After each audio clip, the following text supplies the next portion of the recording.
Hi.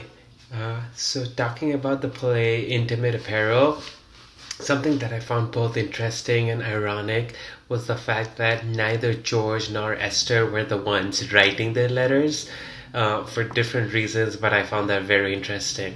Um, One of the values that I saw being expressed throughout the play was the importance of marriage. All of the women seemed to be very focused on getting married, whether or not they were in love or not. Mrs. Vesperian, Esther, Mrs. Dixon. An example of this was on page 33 when Mrs. Dixon specifically said that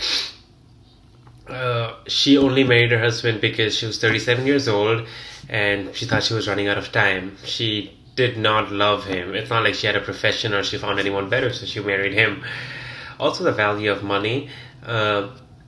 It really became apparent that George was only interested in Esther's money. George was interested in Esther's money. A word that I looked up throughout my reading was the word crossfade, which means dissolving from one image to another. And this word was used quite a few times during stage direction. So looking it up, knowing the meaning kind of helped me a lot visualize the whole play a little bit better when I was reading it. So that was very helpful. The three R's. I think that this play reinforces the African American experience, and it was focused on several African American characters that were working really hard but not seeming to getting anywhere. This was very common in the early 1900s, especially in the huge populated city like New York City or like other big cities. I also think that this play reinforces the African American stereotype. An example of this being when Mrs. Van Buren expresses Esther that she wants to be her friend, but she can't be seen in public with her because of the social stereotypes. Um, do I think stereotypes still exist? Yes, of course. I think they still exist. Yes. And they're very deeply rooted in our society. And I think these stereotypes continue to exist because of socialization, uh, especially throughout early development of people, parents passing it down to generation after generation. These values have been passed down. Also, observation, and this doesn't have to do with race, it's also about other stuff, like the example that I use in for women, as a matter of fact.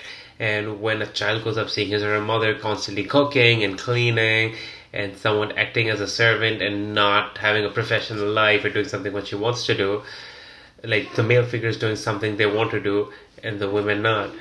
So that shows there's a difference.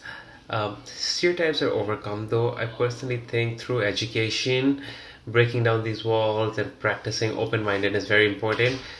The typical don't judge a book by its cover is an example. You can never narrow a certain group or an individual, what kind of stereotype they're holding. Like, you need to know them to know if what kind of stereotypes they have. The two questions that I had about the play, I'm really interested to know if Mamie knew all this along that she was having an affair with George, or she was just covering it up. That was kind of alluded to. I'm also curious about whether or not Mr. Marks will leave his fiancée for Esther or not. Like, he has feelings for her, so I want to know about that. Thank you.